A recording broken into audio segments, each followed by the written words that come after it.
गांव वाली बहू की 1000 वर्सेस शहरी बहू की 10 लाख की ड्रेस। देखिए जी, मुझे तो आपकी बेटी शिवानी बहुत पसंद आई, इसलिए मेरी तरफ से हाँ है। आप भी बता दीजिए तो शादी की तैयारियों की शुरुआत करते हैं हम। अरे हमारी तरफ से तो हाँ ही है, हाँ है। तो शादी की तैयारी शुरू कर ही देते हैं। मैंने पंडित जी से तारीख पूछी थी, अगले हफ्ते के लिए दोनों बच्चों की सगाई का मुहूर्त बिल्कुल सही है। ठीक है मुकेश जी, सगाई की तारीख आपने देख ली। मैं पंडित जी से शादी की तारीख पूछकर आपको बता दूंगी। और हाँ, लड़के की तरफ से हमारे में दुल्हन का लहंगा हम ही लेकर आते हैं, तो सगाई के बाद शिवानी बिटिया को हम शॉपिंग पर ले जाएंगे। हाँ हाँ बिल्कुल वसुंधरा जी, जैसा आपको ठीक लगे। अच्छा है, हमें भी थोड़ा टाइम मिल जाएगा तैयारी का। राधे राधे माँ जी, पापा जी, हम चलते हैं। अब तो बारात लेकर ही आएंगे। अरे बेटा, मुंह तो मीठा कर लेते। नहीं नहीं समधी जी, वो क्या है ना, इसके बाद हमें अपने छोटे बेटी की भी शादी के लिए रिश्ता देखना है। थोड़ा शहर की तरफ जाना था, तो बस वहीं होकर आ रहे हैं, क्योंकि मैं दोनों बेटों की शादी एक ही मंडप में करना चाहती हूँ। अच्छा, ये तो बहुत ही खुशी की बात है वसुंधरा जी, बधाई हो। मुझे पूरा यकीन है आपको अपने दूसरे बेटे के लिए भी अच्छी बहू मिलेगी। तब वसुंधरा के दोनों बेटे और वो गाड़ी में बैठकर शहर की तरफ निकल जाते हैं। वहीं शिवानी शर्मा रही होती है। तब उसकी माँ, बस कर, वो लोग चले गए हैं, तू और कितना शर्माएगी। तेरा तो बड़े घर में रिश्ता तय हुआ और तेरी सास ने ना जाने तेरे लिए कितना सुंदर लहंगा लेने वाली है। आखिर तू घर की बड़ी बहू जो है। हाँ माँ, मैंने कभी सपने में भी नहीं सोचा था कि मैं इतने बड़े घर जाऊंगी और माँ जी मुझे खुद शादी के लहंगे की शॉपिंग करवाएंगी। भगवान ने मेरी सुन ली, मेरी बेटी बहुत अच्छे घर जा रही है। अच्छा, सगाई पर क्या पहनेगी वो? कपड़े तो खरीदने, चलिए ये तो हमको ही दिलाने हैं। अरे हाँ, हम शॉपिंग करने चलते हैं। शिवानी अपने माता पिता के साथ सगाई के लिए लहंगे खरीदने चली जाती है। वहीं वसुंधरा नवीन के लिए शहर की पढ़ी लिखी लड़की को पसंद कर लेती है। कुछ दिन बाद वसुंधरा दोनों बेटों की सगाई एक ही बैंक्वेट हॉल में रखती है, जहां शालिनी के माता पिता शिवानी के माता पिता को देखकर हैरान हो जाते हैं, और वो दोनों कजिन सिस्टर भी। अरे शालिनी, तो इसका मतलब मेरे देवर की शादी तुझसे हो रही है? हाँ, मुझसे हो रही है, लेकिन मुझे ये नहीं पता था कि ये गांव की लड़की, मतलब मेरी गांव की बहन, मेरी जेठानी बनेगी। माँ जी को तुम में ऐसा क्या दिख गया? क्योंकि जहां तक मैंने कल माँ जी से जी भर के बातें की हैं, उसके बाद यही लगता है कि मैं ही माँ जी की फेवरेट बहू बनूंगी। उन्हें पढ़ी लिखी बहू पसंद है, ना कि तुम। खैर जो भी है, मुझे खुशी है कि हम दोनों बहन एक ही घर में हैं। क्या तुम दोनों कजिन सिस्टर हो, एक गांव से एक शहर से? ये तो बड़ी ताज्जुब की बात है। वही तो वसुंधरा जी, आज बरसों बाद मैं अपने बड़े भाई से मिला हूँ, और वो भी सिर्फ आपकी वजह से। बिल्कुल सही कहा सुखमणि तूने। फिर दोनों कपल एक दूसरे की सगाई की अंगूठी पहनाते हैं, जिसके बाद नाच गाना होता है और सब खाना खाकर अपने घर चले जाते हैं। 2 दिन बाद वसुंधरा अपनी दोनों बहू को शॉपिंग के लिए बड़े से मॉल में ले जाती है। अरे आप मुझे बढ़िया से बढ़िया अच्छी कंपनी का लाखों रुपए का लहंगा दिखा दीजिए। मैडम, ये कैसा रहेगा? 2 लाख रुपए का लहंगा है ये। अरे भैया, आप ये क्या दिखा रहे हो? मुझे 2 लाख का नहीं, 10 लाख वाला लहंगा दिखाओ, जिससे मेरी शहर वाली बहू पहनकर बहुत खूबसूरत लगे और शादी में आए सारे लोग मेरी बहू को देखते रह जाएं। अरे वाह, इतना महंगा लहंगा! अभी माँ जी मेरी देवरानी के लिए ले रही हैं, थोड़ी देर बाद मेरे लिए भी 10 लाख रुपए वाला लहंगा लेंगी। माँ जी, मुझे वो ब्लू कलर का लहंगा बहुत पसंद है, कितना अच्छा वर्क है ना, मैं बहुत सुंदर लगूंगी। बहू, मुझे ये लहंगा बहुत सुंदर लगा, लेकिन शादी के हिसाब से तुझे लाल जोड़ा ही खरीदना चाहिए। नीला अच्छा भी नहीं लग रहा है। अब इतने पैसे खर्च कर रहे हैं तो लाल खरीद लेते हैं। ठीक है भैया, आप इसे पैक कर दो। वसुंधरा 10 लाख का लहंगा खरीद कर किसी सस्ते से लहंगे वाले पर चली जाती है। अब शिवानी बहू, हम तेरे लिए लहंगा ले लेते हैं, इसके बाद गहने, सैंडल और बाकी की चीजें लेंगे। भाई साहब, ये सामने वाला लहंगा कितने रुपए का है? अरे मैडम जी, ये तो 800 रुपए का लहंगा है। इतने सस्ते लहंगे का क्या करोगी?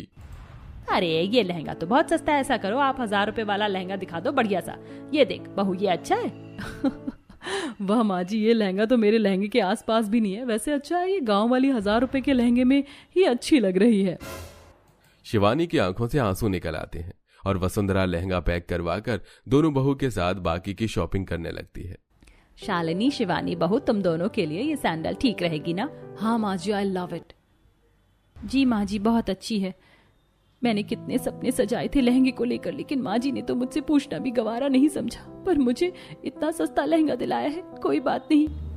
दोनों बहुएं शॉपिंग करके अपने मायके पहुंच जाती हैं, जहां शादी की तैयारी चलती है। मॉडर्न जमाने की तरह दोनों लड़के लड़कियों की एक साथ हल्दी और मेहंदी की रस्म की जाती है, जिसके बाद नाच गाना भी होता है और अगले दिन धूमधाम से चारों की शादी हो जाती है। अगले दिन दोनों बहू की पहली रसोई की रस्म होती है। शिवानी मीठे में बादाम का हलवा बना रही होती है, तब पानी पीती हुई शालिनी से, अरे शालिनी, मैंने तो पहली रसोई का खाना भी तैयार कर दिया, तुमने अभी तक बनाना शुरू क्यों नहीं किया?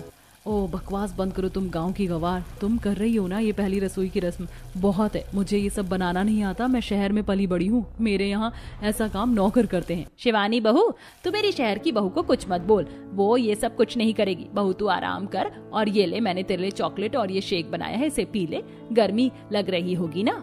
थैंक्स माँ जी, thank you for this. Shalini वहां से एटीट्यूड में चली जाती है। कुछ देर बाद वसुंधरा गांव वाली बहू का हाथ का खाना खाकर, ये सब क्या है शिवानी बहू, इतनी गर्मी में बादाम का हलवा बनाना जरूरी था? कितना गर्म होता है ये, और वो भी इतना मीठा किया हुआ है, हटाओ इसे मेरे सामने से। माँ, ये बनाने में उसने बहुत मेहनत की है। कोई बात नहीं माँ जी, आपको डायबिटीज है इसलिए मैंने शुगर फ्री बनाया है, वो नुकसान नहीं करता। फिर भी शिवानी, मैं इसको नहीं खाऊंगी। शालिनी बहू, खाने में कुछ अच्छा नहीं है, चल हम बाहर रेस्टोरेंट पर खाना खाने चलते हैं। हाँ चलिए माँ जी। और माँ जी मैं ये बोल रही थी, मुझसे ये साड़ी पहनी नहीं जा रही, बहुत गर्मी लग रही, मैं वेस्टर्न कपड़े पहनना चाहती हूँ। हाँ हाँ बहू, तेरा जो दिल करे तू वैसे कपड़े पहन, वैसे भी आजकल का मॉडर्न जमाना है। और मैं आपकी मॉडर्न बहू, मैं तैयार होकर आती हूँ। और तू खड़ी खड़ी देख क्या रही है? घर के बाकी काम है, कपड़े धोने, शादी की वजह से सारा सामान इधर उधर हो रखा है। जी माँ जी। शिवानी की आंखें फिर भर आती हैं। उसे साफ दिखाई दे रहा था कि वसुंधरा उसके साथ अलग और शहरी वाली बहू के साथ अलग व्यवहार कर रही थी। दोनों सास बहू तैयार होकर चाइनीज रेस्टोरेंट से खाना खाकर आते हैं। ऐसे ही दिन गुजरते हैं। गांव वाली बहू सास की सारी बात सुनती है और घर का और उसका बहुत ख्याल रखती है। तब भी वसुंधरा, मैंने तुझसे पूछा कि मुझ पर क्या जच रहा है क्या नहीं? जाकर काम कर, मेरी शहर वाली बहू मुझे बता देगी कि मैं आज शादी में कौन सी ड्रेस पहनूं। माँ जी ये साड़ी पहनो, जब देखो बढ़िया दिमाग खराब करती रहती है। वसुंधरा शालिनी की पसंद के कपड़े पहनकर पार्टी में जाती है। वहीं शालिनी शॉर्ट ड्रेस पहनकर क्लब लाउंज जाती है। साथ ही आते जाते पड़ोसी लोगों को भी उल्टा जवाब देती है और अपनी सास की बुराई करती है। एक दिन पड़ोसन मोहिनी वसुंधरा से मॉल में टकरा जाती है। अरे वसुंधरा अरे तू कैसे रहती है अपनी मॉडर्न बहू के साथ? नई नई बहू को छोटे कपड़े कौन पहनाता है? तू उसे रोकती नहीं है? अरे मोहिनी, आज के जमाने में तू कैसी बात कर रही है? मेरी बहू मॉडर्न है, जमाना भी बदल गया, अगर वो ऐसे कपड़े पहन भी लेती तो क्या हो गया? चल ठीक है, वो जैसे भी कपड़े पहनती है, लेकिन तेरे बारे में चुगली करती है, मुझसे ही नहीं गली की औरतों से भी। मैंने उसे रोका था तो बोली, अरे आप क्यों मेरी बुढ़िया सास की तरह दिमाग खराब कर रही हो, जाने दो मुझे, चाहे मैं कैसे भी कपड़े पहनूं। एक तो वो बुड्ढी घर में अपने पसंद का अटरम शटरम खिलाती है, ऊपर से लहंगा भी मेरे पसंद का नहीं दिलाया। अरे मैं करोड़ की चीज पर हाथ रखती हूँ और मुझे 10 लाख रुपए के लहंगे में ले आई। नहीं नहीं, ऐसा नहीं हो सकता, तू जानबूझकर मुझे मेरी बहू के खिलाफ भड़का रही है।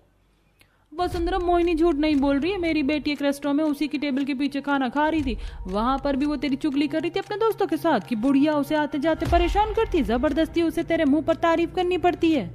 ये सुन वसुंधरा बर्दाश्त नहीं कर पाती और खुद पूछने के लिए घर पहुंचकर शालिनी के कमरे में जाती है कि वहां पर भी वो कॉल पर ऐसे ही बोलती है।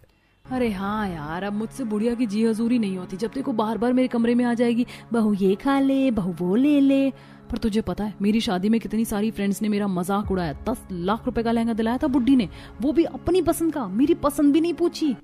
क्या बहू, तुम मेरे बारे में ऐसा सोचती हो? सबसे ज्यादा तुझे प्यार किया, सबसे महंगा लहंगा तुझे दिलाया, लेकिन तूने तो बाकियों के सामने मेरी कोई इज्जत ही नहीं रखी। अरे मुझे सामने सुना देती ना, बाहर क्यों नाक कटवाई? मैंने किसी चीज में तुझे कमी नहीं होने दी, इससे अच्छा तो मेरी गांव वाली बहू है जो हमेशा मुझे खाना पूछती है, पैर दबाती है, मेरा ख्याल रखती है। हाँ तो अच्छी बात है, आप अपनी गांव वाली बहू के पास जाओ, क्योंकि शहर वाली तो आपके इशारों पर चलेगी नहीं। तभी सास की आंखों में आंसू होते हैं। पीछे खड़ी शिवानी भी सब कुछ सुन लेती है।